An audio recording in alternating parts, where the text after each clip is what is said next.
Welcome back to What Arty Noobs for General Disturbance. This is the M53 M55, the Tier 9 American SPG. It's located on the north spawn of Murovanka, and this one is under the command of a fingernail clipping. And yes, it's a replay from November of last year that he shared with us, because at the time he didn't know we could actually do replays from way back. And yes, we can. Back all the way back to when the game started. We have as many clients as are actually available to be used. I think the only ones we don't actually possess are the ones which originally Wargaming had and were doing their testing on before they had the beta release of the game. But certainly all the games that are actually have been archived and stored and are available to everyone for use. Yes, we do have them, and we can do the games if you've got the replay. Okay, it's a 8-inch howitzer. It's capable of doing 900 alpha, penetrating through 52mm of armor, and it's got a 10.5 meters burst radius. First shot, direct hit on a K91 PT, the tank destroyer, not the medium tank. The K91 PT came in fairly recently, but it's not quite the same as the K91 itself, which is a medium tank. Okay, mouse down there. Let's see. Well, he's doing it correctly and turning his turret to one side. That won't stop you from getting hit, and he's decided to change shell. He's opting to go for the... In fact, actually, he didn't have the intuition, so he's actually just reloaded a full reload on the non-stun HE. I'm not sure if he knows that because it shows that he's using intuition, but it actually took the full time to reload that one. And he did get a fire. Oh, it's a biggie. It's a huge one. He got 388 from the fire, 499 from the actual shot itself. So it was well worth switching the shells to get that effect. Of course, with the non-stun HE, you're looking at 1100 alpha, 65mm of pen, but the burst radius goes down to only 6 meters. Okay, he's loaded another one of the same. It's ready to go. And yes, another direct hit. But this time only 266, and he didn't get a fire. Normally when you get a fire, it means that they had no fire extinguisher, and it took a little while for them to fix it. And that can mean that the very next shot you fire in, it might mean you get another fire. Quite often seen that. It's especially prevalent when you get a shot that actually does penetrate the fuel tanks. In fact, I've often wondered, another good shot, I've often wondered why Wargaming itself doesn't actually make changes to the game to any tank that actually gets penetrated and loses its fuel, that it limits the amount of distance that they could then travel for the rest of the game. Because, of course, if they were limited in distance, they'd be effectively isolated towards the end of the game, where they wouldn't be able to actually take part in the battle. So if somebody got penetrated and they didn't fix their tanks using the repair kit, then effectively they'd be out of fuel and they'd be stuck and they wouldn't be able to go anywhere. I've often thought that would be quite a good idea, especially because it would make Arty very, very useful, because we can get penetrating fuel tanks on the enemy. IS-32 this time. He's certainly generating a lot of damage. It's already up to 2,250 of hit points. Well, 2,256. Hasn't generated any stun assists though. Not yet. And that's of course going to affect his mastery overall. But it's still early days. He could actually get a lot more. Okay. He's not moving very much, but then he's not under counter battery, so I don't think there's any real need for him to actually change position. And he's got two tanks together there in the Magic Forest, and he fires one in. Just misses the Ho-Ri, but it's still 47 hit points. Now, the standard reload for this Arty, 40.27 seconds. His reload time is 31.46. So he's knocked 9 seconds off the reload time. He's focusing at this moment on the Magic Forest. Obviously, the enemy is starting to push in that area of the map. And in fact, that AMX looks a bit threatening, the AMX 13. Oh, now that was interesting news. That's telling us that's where the enemy Arty is. Yes, that AMX 13105. I was a bit worried about him and his teammates. Well, no direct hit, but it does help now if he actually does move after each shot, because if the enemy Arty is alerted as to the direction you're located in, they might try to counter battery. Certainly many a time I've actually had a shell land near me and thought, okay, you want to play games? You want to play games? I'll play games with you. Okay, E4 behind the house. Oh, that was a good one. That was the death of a Heshbon in the background.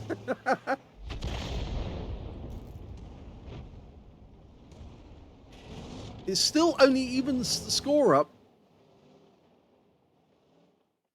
If you look at the hit points, you can see that we are doing better than the enemy at the moment. Just.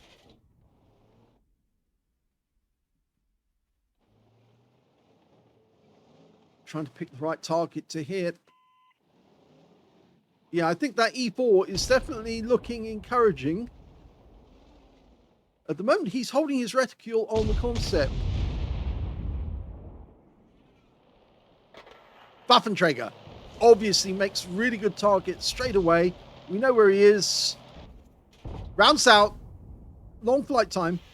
Direct hit! Bang on target. Yeah, that Waffenträger is not going to be a happy bunny right now because he's lost a huge amount of hit points. If he took a direct hit, the armor's so thin that it would actually penetrate. Now, this is what I feared. The enemy has pushed up in the north. And we've now got a Super Conqueror moving about in the rear. And they've got an M46 Patton as well. The Patton's got the speed. The Super Conqueror's got the gun depression. And that was only a bit of stun.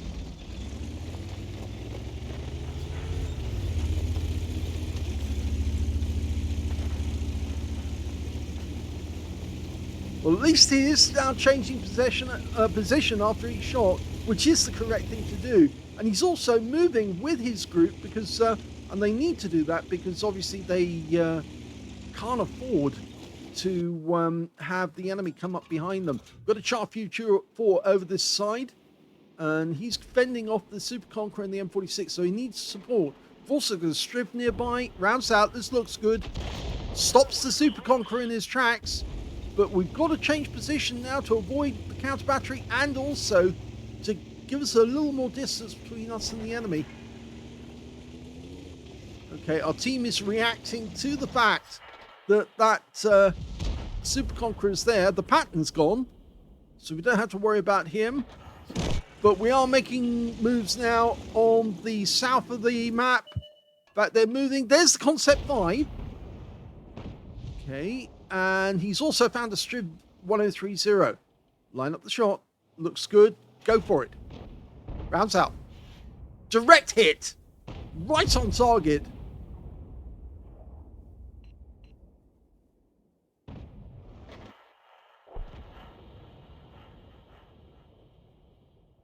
Well, now we're even again.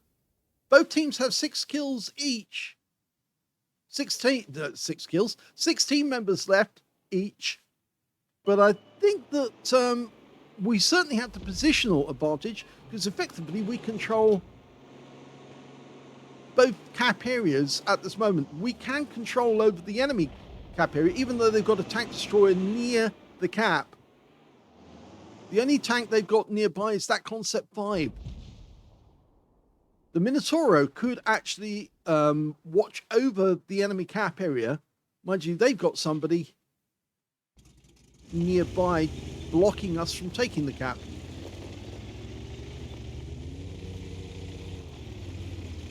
Okay, he's changing position again, which is good. Keep moving about. Their Arty is a 212A, and as we know, that's Tier 9 Soviet, and it is a fairly fast loader. Can use vents, just like this one. Our Charview Tier 4 is very short on health, but he's still checking to see where the enemy is. So he's acting more like a light tank than as a medium.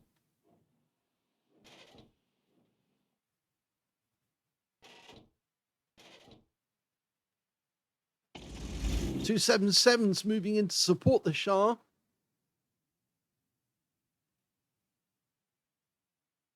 Minotauro needs to really be closer to the Heshbon for that matter at the moment.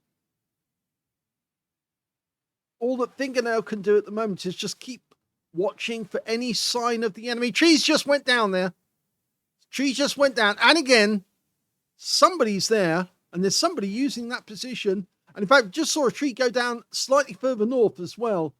He's keeping it fixed. There's the AMX-13-105. The danger. Rounds out. Nice hit. Solid hit. It's 416. And a huge stun as well. That guy's going to have to get rid of that stun quick. If he doesn't, he's going to be in real serious trouble. Because he could get intercepted by the 277 or the Shah. In fact, he's headed towards the Shah and he's gone. The Shah got him. So that was a really good shot, that one. That had influence on the battle. Heshbon trying to get behind the buildings. Concept 5 and the Striv are nearby. Okay, the others have been bunched up at the back, and we found the enemy Arty, the 212A. So focus on getting rid of that one. Long flight time, remember. He decides not to shoot. In fact, now I think he's umming about that. Yeah, he wanted to go for the Hori 1. He changed his mind, but our 277's backed off. And the Shah is in reload. Meanwhile, our guys are focusing and getting together to work together to take out the Concept 5. Okay, he's recognized that. There's the strip. Okay, he can take the strip. Very low on hit points. Near miss will be enough to take him out the game. He's ready to go. And lost him again. This is going down to the wire. We've got, what, 2.25 minutes to go. Both sides are very, very good. They do know what they're doing. And their 2120 just fired at our Heshbon. And this is a 2-minute warning. Well, that was a big derp there from the Heshbon. And he just took a hit as well. So obviously somebody saw him. Yeah, and they're in the tree line down at the back. The guys on the east side of the map, the Shah and the 277, need to make a move. And they need to go south to find that Hori and get rid of him quick. So they can then go along the edge of the map. They're redlining it.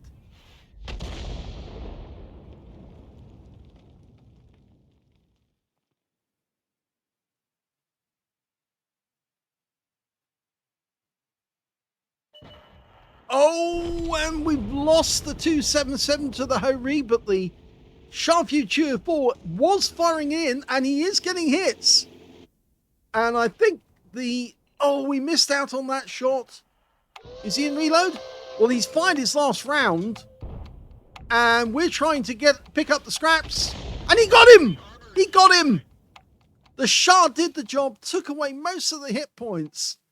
And finally, Fingernail managed to get the kill on the Hori. The Shah's moving, but he rode straight into the Concept 5. We're still in reload. We're into the last 30 seconds almost now. Concept's coming back to try and take out the Heshbon. They've got 4 left. We've only got 3. We're loaded.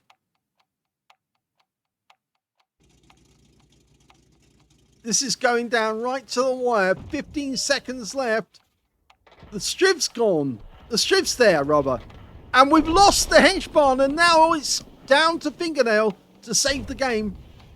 Well, he takes out the strip, and I don't think the enemy's got time. And that's it. Game over. It's a draw.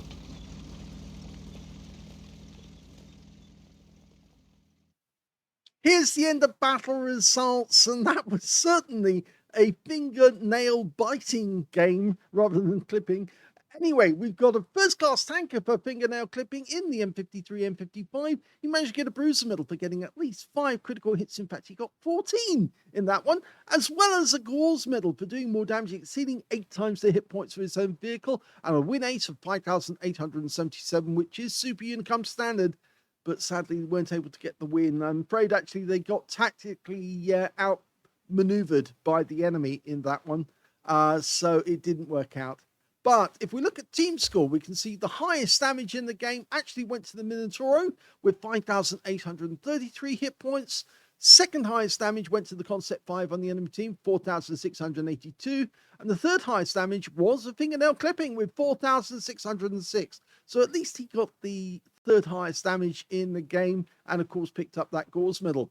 The Charview 4 managed to get a Leather Slayer's medal and a tank sniper. He was very unlucky to run into that Concept 5 just at the wrong moment when he was unloaded, because if he'd actually been loaded, it could have been a different result. Anyway, when it came to kills, we can see the high scorer in the game turned out to be the Striv 1030 with 4 kills. 3 kills went to the Heshbarn on the enemy team and also to the Minotaur on our team. And 2 kills went to a fingernail clipping, to the Charview 4, the 60 TP, and on the enemy team, there's Concept 5, their Waffenträger, their Hori 1, and yes, they're the ones with the 2 kills. When it came to base XP, we can see the high scorer was the Striv again, 746 to him. Second highest was the Concept 5 with 716, and the third was the Minotaur with 710. And we can see a fingernail clipping got 596, so he was near the top level. He fired 15 rounds in the game, so he had 5 rounds left at the end. 8 direct hits on the enemy, 1 penetrating shot, which we are thinking is possibly the Waffenträger. No, it wasn't, and that's surprising. How about the AMX 13105? No, it wasn't him either. Was it the 212? No, even the 212 didn't get hit. It was, in fact, the Striv 1030, and that's a good shot. That's the one that killed him right at the end of the game, took him out. So going back to the details, we can see 16 splashes as well, 4,606, all of it at more than 300 meters, damaged 10 of the enemy, killed 2, and did 12 stuns in the game, but didn't get any stun assistance at all. On a free-to-play account, he made a profit of 5,433 credits, and he also took away 962 XP out of it, getting the Courageous Resistance as well, but sadly, no win. But at least he saved the game for his teammates. He didn't get wiped out right at the end by the enemy, because he was far enough away that they couldn't see where he was. So I hope you enjoyed that draw. I know some people say, as they've said often actually, a draw is like kissing your sister. It's not quite the same. And yes, it is dissatisfying to have that happen. But at least he saved it from being a loss. And that's the main thing. Sometimes you just need to take the loss and accept that, or take the draw rather, and accept that, yep, neither side is actually going to benefit from this one because they were good enough to actually protect themselves. Hope you enjoyed the replay. If you did, please give it a like. Do subscribe to our channel. Leave a little comment down below because it feeds the algorithm. And thank you for watching.